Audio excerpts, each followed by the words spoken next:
Shalom umat Tuhan.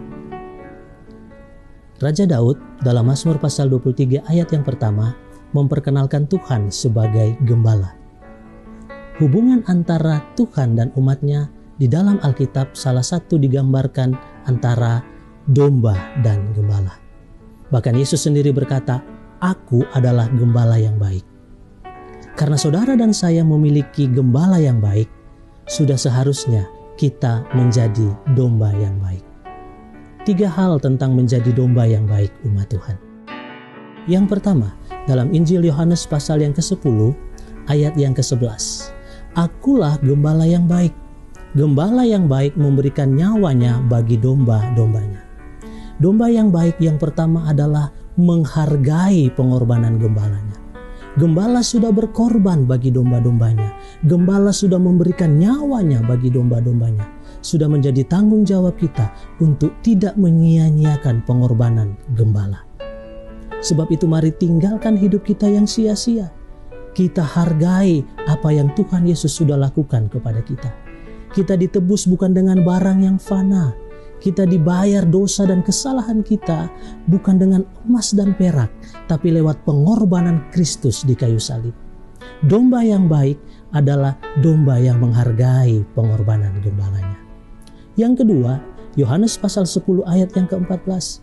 Akulah gembala yang baik, dan aku mengenal domba-dombaku, dan domba-dombaku mengenal aku. Yang kedua, domba yang baik berbicara tentang pengenalan. Domba yang baik mengenal mana suara gembalanya dan mana suara orang asing.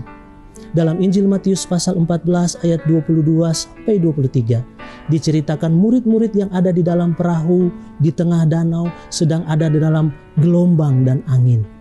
Lalu kira-kira jam 3 Yesus datang berjalan di atas air mendatangi murid-muridnya. Murid-murid ketakutan dan mengira Yesus adalah hantu. Ternyata murid-murid ketakutan bukan karena kencangnya angin. Murid-murid ketakutan bukan karena besarnya gelombang.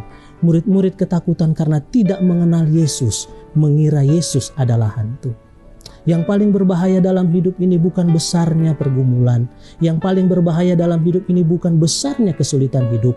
Yang paling berbahaya dalam hidup ini kalau kita tidak mengenal Tuhan dengan baik. Yang terpenting bukan seberapa cepat badai itu berhenti.